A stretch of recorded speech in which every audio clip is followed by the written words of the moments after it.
എന്നോട് ആരൊക്കെ പോട്ടെന്ന് പറഞ്ഞു. വെള്ളിയാഴ്ച വേണ്ടി കുളിച്ചൊരുങ്ങിട്ട് നമ്മള് ജുമാക്ക് പോവാണ്. ഈ കാണുന്ന ഫ്രീക്ക് പോയി പിന്നെ ഈ മുതലിനെ കൂട്ടിയിട്ട് നമ്മൾ നേരെ പള്ളിക്ക് പോയി. പോണ വഴിക്ക് ഓപ്പോസിറ്റ് വന്ന കാറിനോട് സലാം പറഞ്ഞ് നമ്മൾ നേരെ പള്ളിക്ക് കഴിഞ്ഞ് പുറത്തിറങ്ങിയപ്പോ ഉപ്പേമോനും കൂടി വണ്ടി പോകും. തിരിച്ചു രണ്ട് ഉപ്പ് സോടാണ്ട് പൂശി അന്തം വിട്ട് പരിച്ചതിനെ പോലെ നോക്കിയിരിക്കണതാണ് ഇച്ചു കാട കുരിപ്പ് സിദ്ധു. അകത്ത് പോയപ്പോ ഒരു ക്യൂട്ട് പോയിരുന്നു ഫുഡ് കഴിക്കണം. ചോദിച്ചപ്പോ പറയുന്നത് പൂക്കി സ്റ്റൈലാത്ത. ഇന്ന് ഉച്ചക്കാണ് നല്ല ചിക്കൻ ബിരിയാണി ബീഫ് കൊണ്ടാട്ടുണ്ട് അത് കഴിക്കാൻ വേണ്ടി. എന്നോട് ആരൊക്കെ പോട്ടെന്ന് പറഞ്ഞു. ഉമ്മമാനെ അടി വാങ്ങിയിട്ട് ആ ബിരിയാണി നമ്മളോട് കഴിച്ചു. അപ്പൊ നമ്മൾ ഈ കടറിന്റെ വെഡിങ് ആനിവേഴ്സറി സർപ്രൈസ് ആയിട്ട് കേക്ക് വാങ്ങാൻ വേണ്ടി പോവാണ്.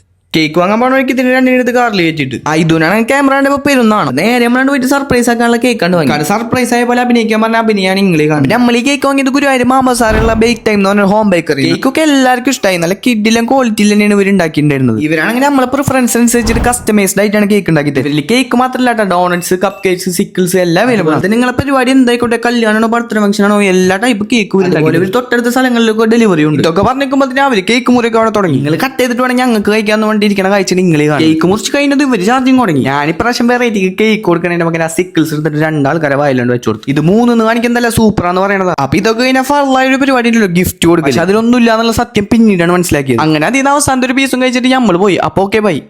ആ സൈഡിൽ ഒരാൾ വന്നിട്ട് എത്തിച്ചോക്ക് നോക്കി.